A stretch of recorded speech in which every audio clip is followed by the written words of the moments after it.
extremely deaf, although I have very good hearing aids. So I may not hear your questions, but somebody will pass it along to me if I don't. I'd like to thank especially Kimlin Bender, because he has been overseeing this process from the beginning. I guess it was a year ago at least that I was contacted, probably more, by him. And I'm a very difficult person to manage, and it's not easy.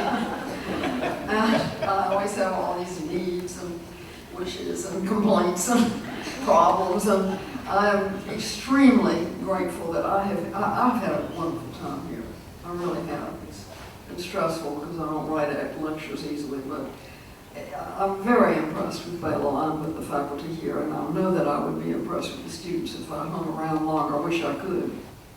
So thank you not only to the various faculty that have been very kind to me, but also to those of you who attended the lectures, and I've gotten to recognize some faces, and some of the faces were very keenly listening, and that's always extremely encouraging to the speaker. So, just another little personal point. I'm old enough and traditional enough in my ways to really like being called Mrs. Rutledge rather than Reverend Rutledge or Dr. Rutledge. I'm not a doctor. But especially this week, because this week is the week of my 60th anniversary. And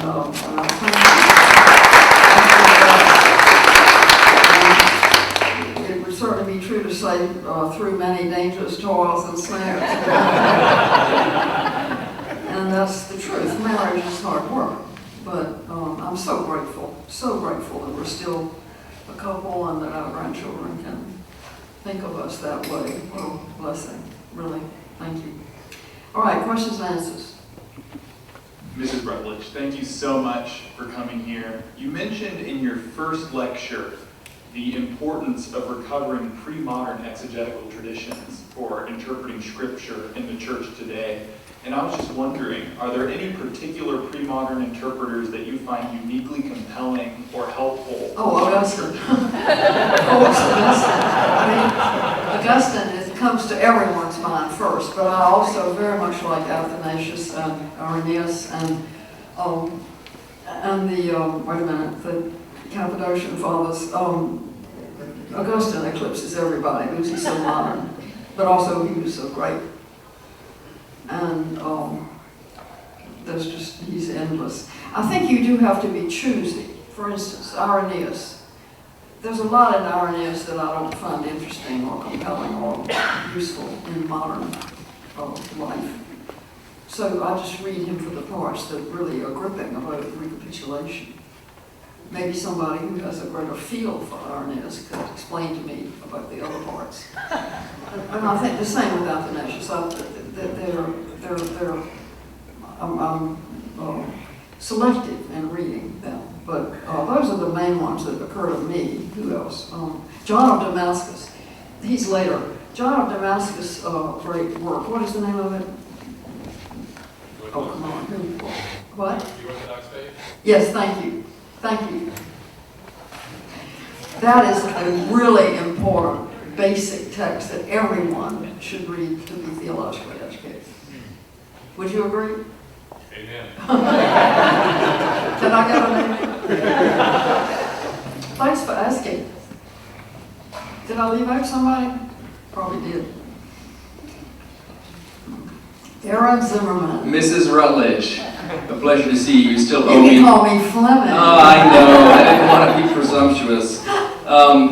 I will have you know, we never put images of nature on the cover of the bulletins at St. Albans Episcopal Church. I have a question. I'm curious about your thoughts on the use of illustrations in preaching. You lamented the use of stories, or the overuse of stories. So you tell me, what's a sermon illustration? What should the preacher do, and how should he or she think about illustrations and their use in a sermon? Wonderful question, and one that I think about a great deal, and I'm trying to write a book about preaching, so maybe I can get something into that.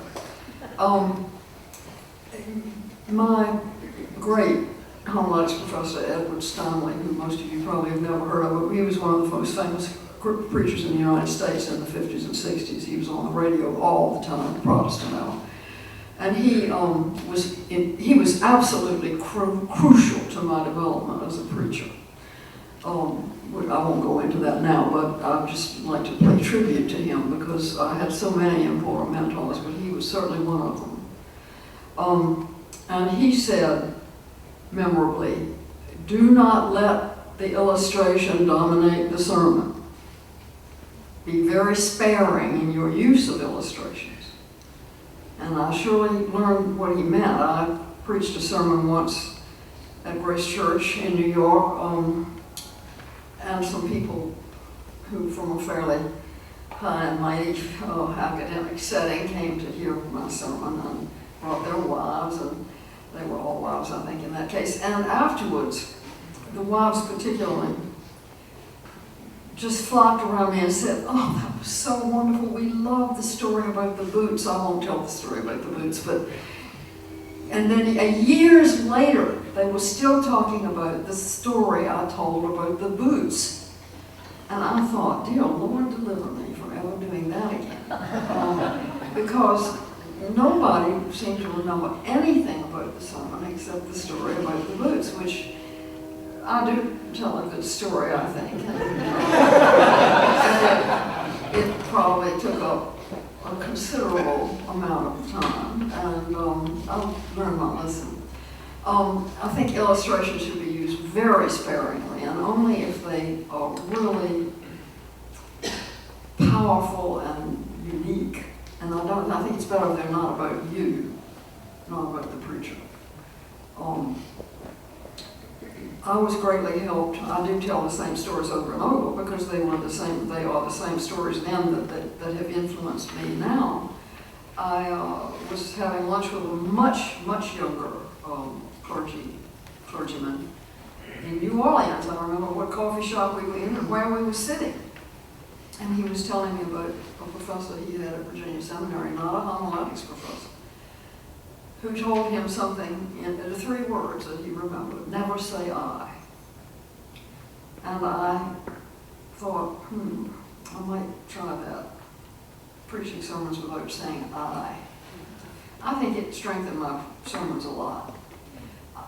Now it's 25 years later, and I sometimes do say I, but on the whole, it was an excellent discipline to learn to preach a whole sermon without ever saying I. It helped me because I did have a tendency to, I can tell my earlier sermons because they have a lot of I in them, and I don't think that that's a good thing. Now, in terms of what makes a good story to illustrate, I guess I would just say, think carefully before you use it. Think about whether this really makes the point you want to make and whether it enhances the scripture text rather than eclipsing it. A lot of times the stories, as I say, the story is all that you remember. What you want them to remember is the text. I don't think I've succeeded in that more than about a third of the time, but that's my goal always, is to try to throw light on the text and not on my rhetorical devices. So I would just say use illustrations very sparingly and only as they really enhance what you believe the text to be saying, to be revealing. Because of course the text doesn't say one thing. No, that's one of the amazing things about the biblical text, is that you can preach the same text for years and have it say different things at different times to different audiences, congregations. But along those lines, I think that preaching from the Synoptic Gospels every single year throughout the lectionary for 2 decades is pretty stultifying. I don't recommend it. That's what Episcopalians these days seem to do. Back there? Or are you pointing to someone else? Yeah, that would work also.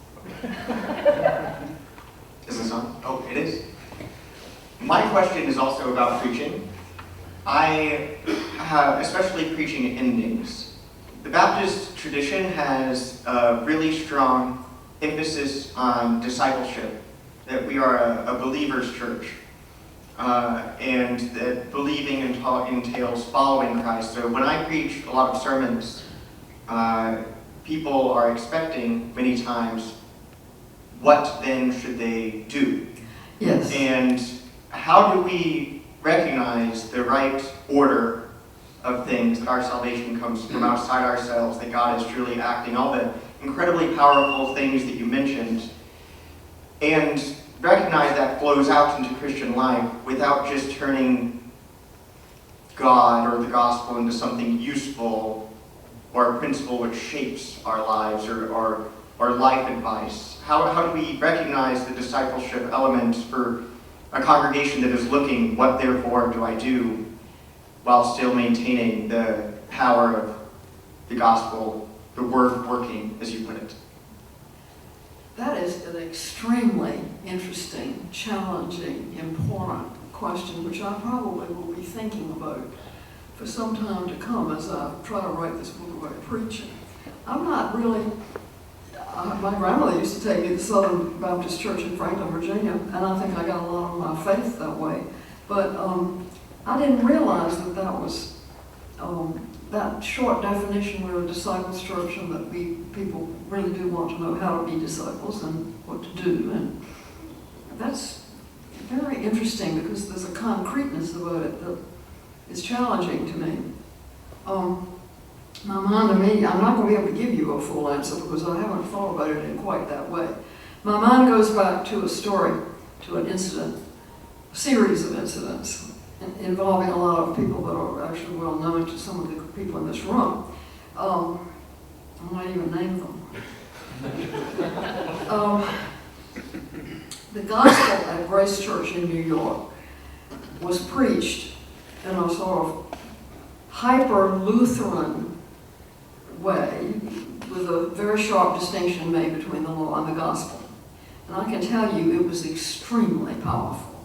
And Grace Church was, in 1975, Grace Church in New York, a historic church, one of the great historic churches of New York, was in pretty complete decline. They said the congregation was smaller than the choir. I don't think that's quite true, but it was almost true. And they were thinking of merging with another church. It was that bad. And they got in this incredible threesome of clergy, including Paul Zoll, Fitz Ellison, Paul Zoll, Jim Monroe, and they all started preaching radical grace. And the place took off. And the young people, 20s and 30s, that's what I mean by young people, really young people, started flocking to the church. And Paul and Jim Monroe had a Monday night Bible study that was part serious Bible study and part wacko entertainment. And it was just a smashing success. And when I got to Grace Church in 1981, it was one of the most exciting congregations I've ever been close to. But after a while, two young kids in the congregation, whose names were Joel, this happens to you, I mean, you wrote the Gospel of Mark commentary, come on, what is it? Joel Marcus and Susan Eastman, both of whom are now on the faculty of the Duke Divinity School. Joel just retired as a full esteemed professor. But they were in their 20s at Grace Church, and they were just kids, and they were not even in seminary yet, I don't think. And finally, they went to Paul Zoll and Jim Monroe and said, yes, it's wonderful, it's great. We all love to hear about unconditional grace, and we all need it, and we get it. Now what do we do? And that was a funny time because Susan Eastman and Joel Marcus were as committed to the gospel of unconditional grace as anybody ever was, and still are. But they did have a sense that just repeating over and over and over that you're justified just the way you are, and then hearing it again the next week, and again the next week, and the next week after that, that there was something more that was needed in order to continue to build up the body. I don't know what the outcome of that was, because then I came in and it was a whole different scene, but so you see, I thought about this, and And I'm not sure that I have a real answer to you, especially because it's posed in a way that is new to me, and I'm really going to be thinking about this, because I worry that people are not learning to be disciples. People understand the faith so little, know so little about the Bible. Will Wellman, who I quote all the time, he says that our greatest need in the church now is catechesis, because nobody knows anything. And people hear a message of generalized grace and love it, but have no sense of how to build up on that. So even in circumstances like the one that I was vaguely describing at Grace Church in New York, where the gospel of unconditional grace was the foundation of everything, even in a congregation like that, the need was felt for some further development about being a disciple. I just picked up Rowan Williams' little tiny book called Being a Disciple. I think that's the name of it. And I really am looking forward to reading it because he's so wonderful, and I'm sure he's going to tell me something that will be helpful. But as to your point, and I'm certainly talking too long here, but to your point, I think the easiest thing in the world is to forget how every day we are in fresh need of grace. Every single day, new every morning.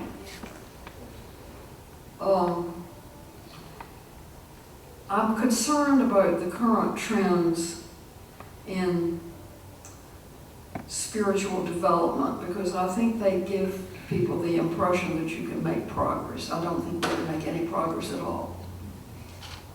God is working in us to will and to do for His good pleasure. But He's doing it. And as soon as we start struggling or trying or even patting ourselves on the back to make progress, I think that's fatal, really. And that's what worries me about some of the current enthusiasm for formation and practices and spiritual exercises and so forth, because, well, number one, I'm no good at that. Absolutely no good at it at all. I took a course in the General Theological Seminary, the Episcopal Seminary in New York. I took a course in spiritual something, well, spiritual direction, spiritual pattern, spiritual something, and we read all these mystics, and it was completely lost on me. I really did not enjoy it. It did not speak to me. It did not help me. It bored me. And I am glad that I had enough of a foundation in the gospel to know that was all right, that it was just not for me. I was a different kind of person. And I didn't feel defeated by, it's a miracle I didn't flunk the course. I think the professor just was lazy. I'm serious about that. It wasn't rigorous like Truett.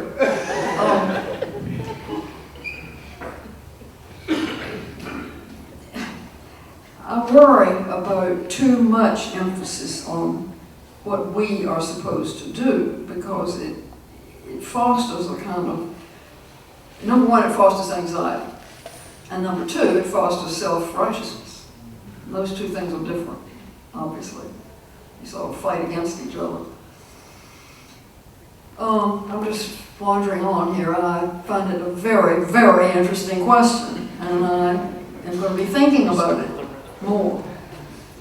Now, it's 2:39, and I have to leave at 1:15, so you are in charge of this. So I do know that some of you have to go to your next class at 1 o'clock, so we're going to dismiss.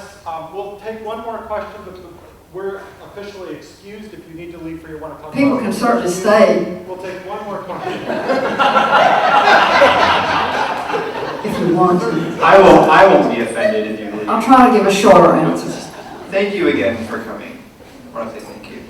So I have a spiritual formation practice question for you. So you've already kind of begun on that, so thank you. You have cautioned us several times on practice, and in what I Angela and I have been talking about this, I want you to know. Yeah, and I had a class with her this morning, so maybe that's where this is stimulated from.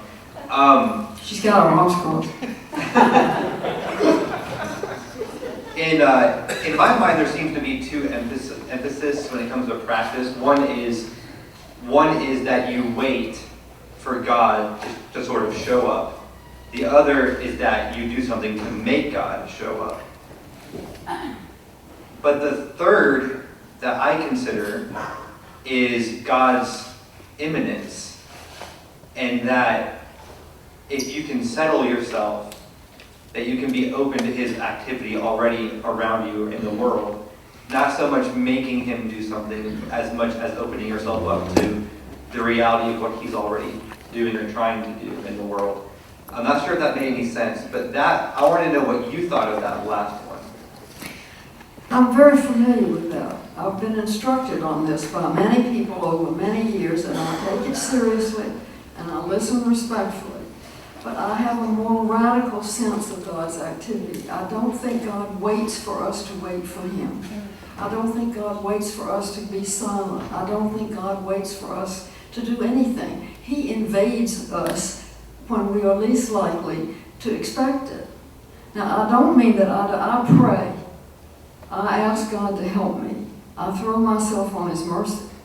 I know that I can't do it without him. But I'm not very good at it. I'm not very disciplined about it. I don't always ask at the right time or in the right place.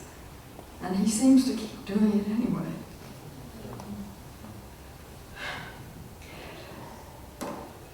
God acts with or without our willing and waiting. Paul was neither waiting nor willing when he got knocked off his horse on the road to Damascus. And in a way, that's my model. The fishermen were not willing at the seashore. They didn't even know who Jesus was. They just heard this command. And I don't want to lose that dimension. I don't want people to get the idea that they need to be still and silent and meditate and be contemplative and do centering prayer in order to experience God. You don't have to do anything to experience God. If God wants you, he's going to get you.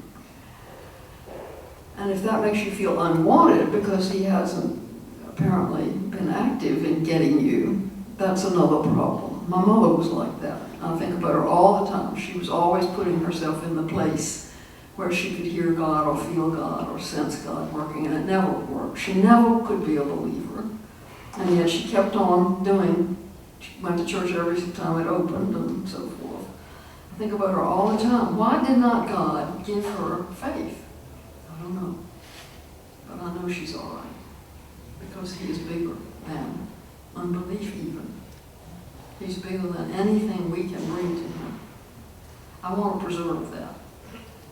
And if we can figure out a way to do all this other spiritual disciplinary thing and still preserve this sense that God is not going to wait for you and that he's not dependent on you for your own development, because he's going to do it in you whether you want it or not, if he wills.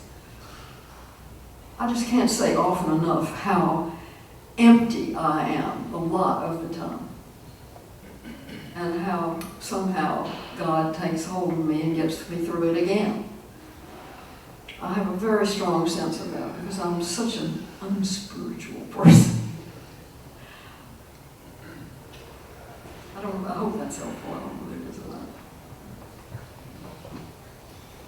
Thank you, everybody.